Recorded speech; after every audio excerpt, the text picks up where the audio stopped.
Hello students, welcome back to my channel Atom to Organism। Biology की पहला chapter हमने start किया है जिसका नाम है लाइफ प्रोसेसेस, और लाइफ प्रोसेस की आज ये तीसरी लेक्चर है जिसमें हम कवर करेंगे न्यूट्रिशन इन अमीबा और न्यूट्रिशन इन ह्यूमन बीइंग, जिसे ह्यूमन डाइजेस्टिव सिस्टम भी कहते हैं। तो स्टार्ट करते हैं हमारी टॉपिक न्यूट्रिशन इन अमीबा। देखिए, न्यूट्रिशन इन अमीबा की अगर हम बात करें तो अमीबा एक यूनिसेलुलर ऑर्गेनिज्म है, ठीक है। और मैंने आपसे पहले भी कहा था इसके पहले वाले लेक्चर में कि जो न्यूट्रिशन अमीबा में होता है या फिर जो एनिमल में न्यूट्रिशन होता है उसमें 5 प्रोसेस होती है, चाहे वो ह्यूमन बीइंग की हो, चाहे अमीबा की हो, चाहे पैरामीशियम की, जिसकी भी। तो देखते हैं इसमें 5 प्रोसेस मैंने बताई थी: ingestion, digestion, absorption, assimilation and last one is egestion. तो वन बाय वन इस बारे में समझते हैं कि अमीबा के अंदर न्यूट्रिशन कैसे कैसे होता है। तो देखिए, ये अमीबा का स्ट्रक्चर है। देखिए, अमीबा का कोई शेप नहीं होता, ठीक है। जैसे भी आप ड्रॉ कर दो वो अमीबा ही है, ठीक है। पैरामीशियम का एक स्लीपर का शेप होता है लेकिन अमीबा का शेप नहीं होता। तो समझते हैं किस तरीके से डाइजेशन या न्यूट्रिशन अमीबा के अंदर होता है। This is the simple amoeba, ठीक है। जब कोई, देखिए इसमें 5 प्रोसेस इसमें भी होती है: इंजेशन, डाइजेशन, एब्जॉर्प्शन, एसिमिलेशन और इजेशन। तो एक ये सिंपल सा हमारे पास क्या है, अमीबा है। जब कोई फूड पार्टिकल, पहली प्रोसेस की बात करें इंजेशन, तो मैंने क्या पढ़ा था? The process of taking food inside the body is called ingestion, ठीक है। यानी कि खाने को बॉडी के अंदर इंजेक्ट कराना ही इंजेशन कहलाता है। तो पहली प्रोसेस समझते हैं अमीबा के रेफरेंस में। जब कोई फूड पार्टिकल अमीबा के पास में आता है तो अमीबा एक टेम्परेरी फिंगर लाइक प्रोजेक्शंस, जिसको सीडोपोडिया कहते हैं, बना के फूड को चारों तरफ से सराउंड कर लेती है, घेरने की कोशिश करती है, ठीक है। जब इसको वो घेर लेती है चारों तरफ से तो इंजेशन तो कंप्लीट हुआ। नेक्स्ट मूव करते हैं डाइजेशन की तरफ। जब ये अंदर की तरफ ये सीडोपोडिया मूव फैला के जब इसको मूव कर लेती है अंदर की तरफ, तो फूड वैक्यूल अंदर की तरफ चले जाते हैं फूड पार्टिकल्स। अब इसको बोलते हैं food vacuole. Food particles body के अंदर चले गए अमीबा के, अब इसे बोलते हैं फूड वैक्यूल, ठीक है। तो यहां पे क्या होता है, और हमने डाइजेशन में पढ़ा था, digestion is nothing the process of break down of complex food particles into simplest form, जहां पे इसे बोलते हैं फिजिकल डाइजेशन। और अगर एंजाइम्स और कुछ केमिकल्स के साथ कंबाइन कर जाए उसे बोलते हैं क्या, केमिकल डाइजेशन। तो यहां पे भी क्या होता है, जो बड़े कॉम्प्लेक्स फूड पार्टिकल्स थे सिंपलेस्ट फॉर्म में ब्रेक डाउन हो जाते हैं, this is called physical digestion, और कुछ एंजाइम्स इसके ऊपर काम करना चालू कर देते हैं, ठीक है। तो डाइजेशन हो गया ये। थर्ड है हमारा एब्जॉर्प्शन। ऐसा हमने पहले भी पढ़ा था कि जब एब्जॉर्प्शन होता है तो जो फूड पार्टिकल छोटे पार्ट्स में तोड़े गए थे by the process of digestion, अब उसको एब्जॉर्ब करने का काम किया जाता है, ठीक है। तो यहां पे जो फूड वैक्यूल था एक टेम्परेरी स्टमक की तरह काम करता है, लेकिन यहां पे जब आने के बाद जब एब्जॉर्प्शन हो जाता है, ठीक है, तो ये जो डाइजेस्टेड फूड वैक्यूल था ये डिसअपीयर हो जाता है, ठीक है। यहां पे आफ्टर एब्जॉर्प्शन ये जो फूड वैक्यूल था वो डिसअपीयर हो जाता है, ठीक है। तो ये जो फूड वैक्यूल था जो यहाँ पे डाइजेशन में टेम्पररी स्टमक की तरह काम करता था, और जब एब्जॉर्प्शन होता है, और जो एब्जॉर्प्शन होता है वो एब्जॉर्प्शन होता है by the process of diffusion. Diffusion के थ्रू क्या होता है, वो एब्जॉर्प्शन होती है, ठीक है। और एब्जॉर्प्शन के बाद ये जो फूड वैक्यूल था हमारा वो डिसअपीयर हो जाता है, यानी साइटोप्लाज्म में वो फूड जो होता है वो उसको एब्जॉर्ब, फूड पार्टिकल्स को सिंपलेस्ट फॉर्म को एब्जॉर्ब कर लिया जाता है, ठीक है। तो फूड वैक्यूल क्या होता है, एब्जॉर्प्शन में डिसअपीयर हो जाते हैं। एब्जॉर्प्शन के बाद जब इस फूड मटेरियल को एसिमिलेशन में क्या करते हैं, उनके ग्रोथ, डेवलपमेंट, रिपेयर, रिप्रोडक्शन में यूज किया जाता है। तो एब्जॉर्प्शन के बाद जब एसिमिलेशन होता है, जब इस फूड को एब्जॉर्ब कर लिया जाता है तो इसकी साइज बढ़ जाती है। तो देखो लिखा है ना यहाँ पे, अमीबा ग्रो। अब इन सब अमीबा से इसकी साइज जो होती है वो ग्रो थोड़ी सी बड़ी हो जाती है, अमीबा थोड़ी सी ग्रो कर जाती है, ठीक है। अब जब अमीबा ग्रो हो गई, उनका रिपेयर हो गया, डेवलपमेंट हो गई, रिप्रोडक्शन में यूज कर लेते हैं, तो क्या होता है कि जो कुछ अनडाइजेस्टेड फूड उनकी बॉडी में बच जाते हैं। और अनडाइजेस्टेड फूड को बॉडी से एक्सपेल्ड आउट करना, बाहर निकालना ही तो क्या कहलाता है, इजेशन कहलाता है, ठीक है। तो मैंने जैसा बताया था आपको कि इनकी इंजेशन के लिए कोई डेफिनेट माउथ होती नहीं है, ठीक है, जैसे कि ह्यूमन बीइंग की बात करते तो वहां पे एक माउथ होता है जहां से फूड को इंजेक्ट करा जाता है। इनके पास ऐसा कुछ भी नहीं होता। इस तरह से जब इजेशन करना होता है, जैसे ह्यूमन बीइंग में एनस होता है, इनके पास कोई ऐसे स्पेशल प्लेस नहीं होती। तो जहां कहीं भी अनडाइजेस्टेड फूड अमीबा में एक्युमुलेट होते हैं, इकट्ठा होते हैं, वहां की जो आउटर मेम्ब्रेन अमीबा की होती है, ठीक है, रप्चर्स हो जाती है, ब्रेक कर जाती है। और जब वो ब्रेक करती है तो इस मान लो यहां से अगर ब्रेक करी तो यहां से undigested food thrown out of the body, वो थ्रोन कर दिए जाते हैं बाहर से। इस वे में अमीबा में जो होता है न्यूट्रिशन कंप्लीट होता है। आई होप आपको सारी बातें समझ में आई होगी। एक शॉर्ट में आपको रिव्यू देता हूं। 5 प्रोसेस यहां भी होती है, ingestion, digestion, absorption, assimilation, egestion.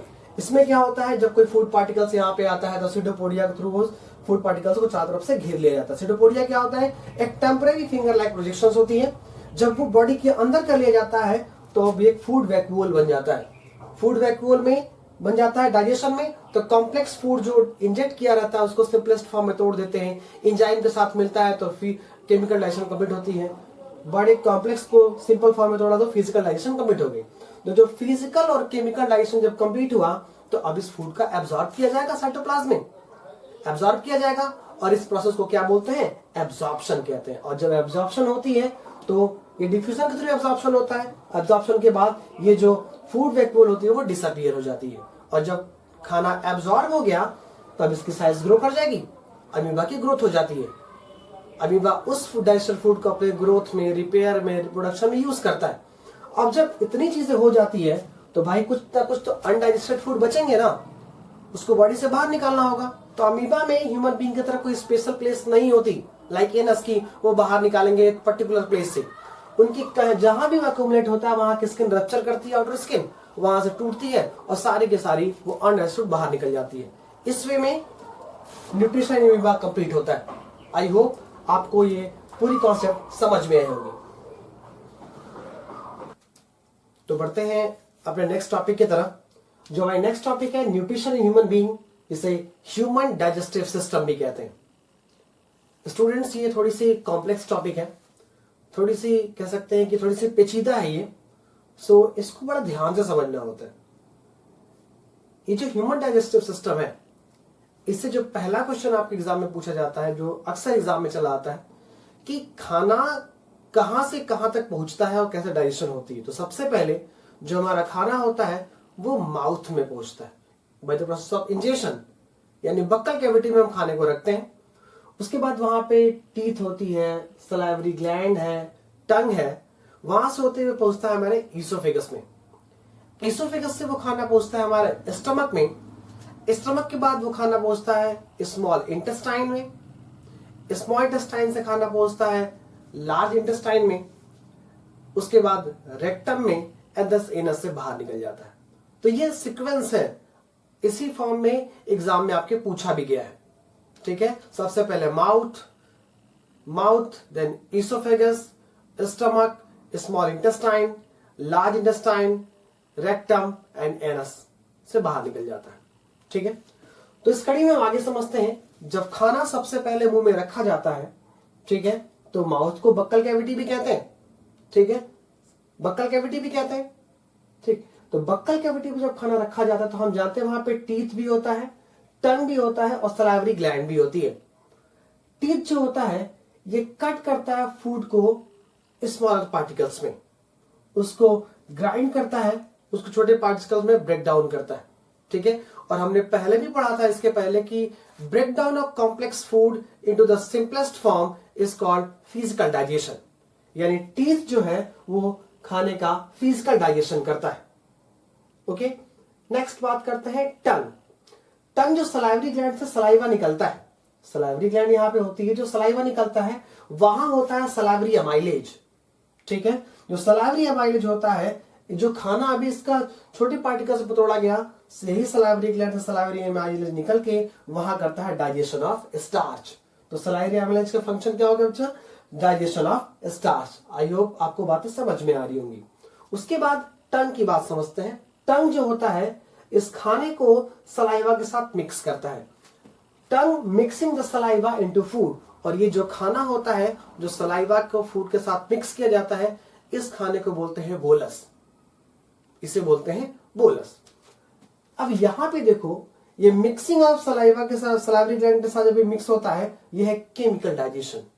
यहां से केमिकल डाइजेशन स्टार्ट हो गया। इसका मतलब कि डाइजेशन जो होता है हमारे माउथ से स्टार्ट हो जाता है। और पहला क्या होता है, सलाइवरी, यहाँ फिजिकल डाइजेशन करता है और सलाइवरी ग्लैंड से सलाइवरी एमाइल निकल के डाइजेशन ऑफ स्टार्च करता है। इतना हो जाने के बाद खाना पहुंचता है हमारे ईसोफेगस में। ये जो इसको फूड पाइप भी कहते हैं। मैं आपको एक बड़ी अच्छी बात बताऊं कि फूड पाइप में किसी भी तरह का डाइजेशन नहीं होता। फूड पाइप में किसी भी तरह का डाइजेशन नहीं होता। लिखा है मैंने यहां पे कि no digestion takes place, only transfer of food from mouth to stomach. केवल इस खाने को माउथ से पकड़ के स्टमक तक ले आता है, ठीक है, by the process of peristaltic movement. ये बहुत ही इंपॉर्टेंट क्वेश्चन है। What is peristaltic movement? Peristaltic movement क्या होता है? The contraction and expansion movement of oesophagus is called peristaltic movement. और पेरिस्टाल्टिक मूवमेंट के थ्रू ही खाना बक्कल कैविटी से यानी माउथ से स्टमक तक पहुंचाया जाता है। ठीक है, आई होप इतनी बातें आपको समझ में आई। नेक्स्ट, उसके बाद ईसोफेगस से खाना कहां पहुंचता है? स्टमक में। स्टमक देखो क्या होता है, स्टमक एक जे शेप ऑर्गन होता है। जे शेप ऑर्गन होता है और यहां पे जो खाना होता है लगभग 3 घंटे के लिए स्टे करता है। यहां पे खाना 3 घंटे के लिए स्टे करता है और इस टाइम पे, इस 3 घंटे के ड्यूरेशन में स्टमक रिलीज करता है gastric juice. Stomach releases gastric juice और गैस्ट्रिक जूस के अंदर 3 सब्सटेंसेस होती है। पहला होता है HCl called hydrochloric acid, second one is pepsin and third one is mucus. First is HCl, second pepsin and third one is mucus. अब समझते हैं वन बाय वन इन तीनों सब्सटेंस के प्रोसेस के बारे में। ये जो HCl है, HCl का मतलब होता है हाइड्रोक्लोरिक एसिड। HCl क्या है? वो हाइड्रोक्लोरिक एसिड है और ये क्या करता है? Turn the food into acidic medium. ये जो खाना हमने अब तक खाया वो क्या करता है? HCl फूड को एसिडिक मीडियम में कन्वर्ट कर देता है। और जब खाना एसिडिक मीडियम में कन्वर्ट होता है तो एट दैट टाइम, ठीक है, वो सारे बैक्टीरिया को भी मारता है, किल बैक्टीरिया, सारे बैक्टीरिया को भी वो मार देता है। ठीक है, यानी HCl खाने को एसिडिक मीडियम में कन्वर्ट करता है और बैक्टीरिया को मार देता है। अब दूसरा समझते हैं पेप्सिन। दूसरा सब्सटेंस हमारे पेप्सिन है। अब देखो पेप्सिन क्या करता है? डाइजेशन ऑफ प्रोटीन बिगिंस, और यही पेप्सिन प्रोटीन का डाइजेशन स्टार्ट कर देता है स्टमक से। ठीक है, और एक चीज मैं आपको बताऊं, ये पेप्सिन तभी वर्क करेगी जब खाना एसिडिक मीडियम में कन्वर्ट होगा। अगर खाने के साथ जो खाना हमने खाया, स्टमक में खाना आया, उस समय अगर HCl रिलीज नहीं हुआ तो ये पेप्सिन वर्क नहीं करेगी। तो याद रखना कि pepsin work only in the acidic medium. Next substance की बात करते हैं। नेक्स्ट सब्सटेंस हमारा म्यूकस।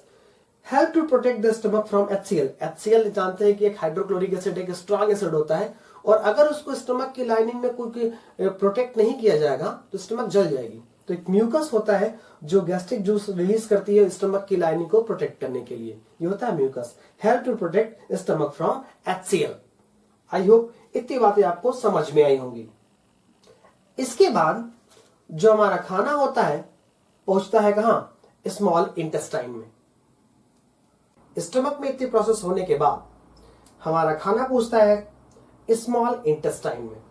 देखिए स्मॉल इंटेस्टाइन की लेंथ डिपेंड करती है कि ऑर्गेनिज्म कैसा खाना खाते हैं। ठीक है, तो अगर ह्यूमन बीइंग की हम बात करें तो ह्यूमन बीइंग में जो स्मॉल इंटेस्टाइन होती है वो सबसे लार्जेस्ट पार्ट होती है हमारे एलिमेंट्री कैनाल की, सबसे लार्जेस्ट पार्ट होती है। तो कहते हैं कि ये 6.5 मीटर लॉन्ग होती है एडल्ट के अंदर, अबाउट 6.5 मीटर लॉन्ग।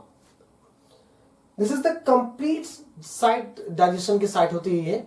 ठीक है, इसलिए कहते हैं साइट ऑफ कंप्लीट डाइजेशन, क्योंकि यहाँ पे कार्बोहाइड्रेट, प्रोटीन और फैट का कंप्लीट डाइजेशन हो जाता है। तो आइए समझते हैं स्मॉल इंटेस्टाइन में क्या क्या चीजें होती हैं। स्मॉल इंटेस्टाइन में जब खाना पहुंचता है, ठीक है, तो स्मॉल इंटेस्टाइन जो होता है वो पैनक्रियाज और लीवर से, पैनक्रियाज और लीवर से सिक्रेशन को एब्सॉर्ब करता है, उसे सिक्रेशन को रिसीव करता है। तो एट दैट टाइम होता क्या है, ये जो पैनक्रियाज होता है, पैनक्रियाज से निकलता है पैनक्रियाटिक जूस, पैनक्रियाज से निकलता है पैनक्रियाटिक जूस। ठीक है, और पैनक्रियाटिक जूस में 3 सब्सटेंस होते हैं, एंजाइम्स, उसको बोलते हैं पैनक्रियाटिक अमाइलेज, दूसरा ट्रिप्सिन और तीसरा लाइपेज। 3 एंजाइम वहां से निकलते हैं पैनक्रियाटिक जूस से। पहला पैनक्रियाटिक अमाइलेज, दूसरा ट्रिप्सिन और तीसरा लाइपेज। ये जो पैनक्रियाटिक अमाइलेज है इसका फंक्शन क्या होता है? Break down of starch, starch के ब्रेक डाउन ये करता है। दूसरा है हमारा ट्रिप्सिन, ट्रिप्सिन करता है क्या? Digestion of protein. तीसरा है लाइपेज, लाइपेज क्या करता है? Break down of fat. यानी पैनक्रियाटिक अमाइलेज से जो पैनक्रियाटिक जूस निकला वो स्टार्च की break down, digestion of protein और ब्रेक डाउन ऑफ फैट कर देता है। ठीक है, ये तो हुआ पैनक्रियास से पैनक्रियाटिक जूस को रिसीव करने के बाद की प्रोसेस। लेकिन लीवर से भी सिक्रेशन को रिसीव करता है कौन? Small intestine. तो होता क्या है, देखो लीवर से निकलता है बाइल जूस। ठीक है, बाइल जूस निकलता है। स्ट्रक्चर में आप देखो ये है गॉल ब्लैडर। ठीक है, और यही बाइल जूस जो येलो कलर का होता है इस गॉल ब्लैडर में स्टोर रहता है। ठीक है, गॉल ब्लैडर में स्टोर रहता है। अब ये बाइल जूस करता क्या है? Bile juice, bile is alkaline, so make the food alkaline. अब तक जो अल्कलाइन का मतलब बेसिक नेचर, अब तक जो फूड एसिडिक मीडियम में था, ये बाइल जूस के निकलने के बाद ये हो जाता है अल्कलाइन मीडियम में। और बाइल जूस जो अल्कलाइन मीडियम में कन्वर्ट करता है तभी ये पैनक्रियाटिक अमाइलेज उसके ऊपर काम करती है। अदरवाइज अगर खाना एसिडिक से बेसिक मीडियम में कन्वर्ट ना हो, यानी अल्कलाइन मीडियम में कन्वर्ट ना हो, तो इसके बाद ये पैनक्रियाटिक अमाइलेज इसके ऊपर काम ही ना करेगी। ठीक है, तो इतना इंपॉर्टेंट है बाइल जूस। जब ये पैनक्रियाटिक अमाइलेज जब इसके ऊपर काम करती है तो break down of fat and digestion takes place. अब यहाँ पे फैट की ब्रेक डाउन भी होती है, उसके डाइजेशन भी होती है। इतनी प्रोसेस हो जाने के बाद जहां पे हमने देखा कि ब्रेक डाउन ऑफ स्टार्च हो गया, प्रोटीन की डाइजेशन हो गई, ब्रेक डाउन ऑफ फैट हो गया, फैट की डाइजेशन हो गई, तो अब क्या होता है, स्मॉल इंटेस्टाइन में डाइजेशन लगभग कंप्लीट हो चुकी होती है। ठीक है, तो स्मॉल इंटेस्टाइन, इसके बाद क्या होता है, स्मॉल इंटेस्टाइन की इनर सरफेस पे मिलियंस ऑफ टाइनी स्ट्रक्चर्स होते हैं जो फिंगर लाइक प्रोजेक्शंस होते हैं, उसे बोलते हैं विलाई। VILL उसे विलाई बोलते हैं। जो विलाई स्मॉल इंटेस्टाइन के सरफेस एरिया को बहुत बढ़ाते हैं, यानी एब्जॉर्प्शन को वो करना स्टार्ट करते हैं, एब्जॉर्प्शन करने में हेल्प करते हैं। सरफेस एरिया को बढ़ाते हैं, एब्जॉर्प्शन में हेल्प करते हैं। बोर्ड में क्वेश्चन पूछा हुआ है। ठीक है, तो सरफेस एरिया को बढ़ाते हैं और जो अब खाना पहुंच चुका होता है हमारे ब्लड स्ट्रीम में, अब उसका एब्जॉर्प्शन हो जाता है ब्लड स्ट्रीम में। अब देखो, जब ब्लड स्ट्रीम में वो खाना पहुंच गया तो अब इसको एसिमुलेट करेगी बॉडी। एसिमुलेशन में क्या होगा कि जो हमारी बॉडी की ग्रोथ, रिपेयर, ठीक है, में हमारी बॉडी को यूज करेगा क्या, वो एब्जॉर्प्शन वाली फूड जो एब्जॉर्ब किया गया उसको। ठीक है, उसके बाद जो खाना अनडाइजेस्टेड अब तक बचा होता है पहुंचता है कहां, इस लार्ज इंटेस्टाइन में। फिर खाना कहां पहुंचता है, लार्ज इंटेस्टाइन में। और लार्ज इंटेस्टाइन में क्या होता है कि जो अब तक खाने के अंदर वाटर होते हैं, वाटर को एब्जॉर्ब कर लिया जाता है। Means absorption of water takes place by the undigested food. जो अब तक नहीं पचा होता, जो खाना लार्ज इंटेस्टाइन में जाता है, वहां से absorption of water takes place. और एब्जॉर्प्शन ऑफ वाटर होने के बाद वो जो अनडाइजेस्टेड फूड होता है वो रेक्टम में जाके स्टोर रहता है, और जब हम टॉयलेट जाते हैं तो एनस से वो बाहर निकल जाता है, हमारी बॉडी से थ्रो आउट कर दिया जाता है। और इस प्रोसेस को क्या बोलते हैं, इजेशन कहते हैं। आई होप आपको ये सारी बातें समझ में आई होंगी और एक आसान भाषा में समझ में आई होगी।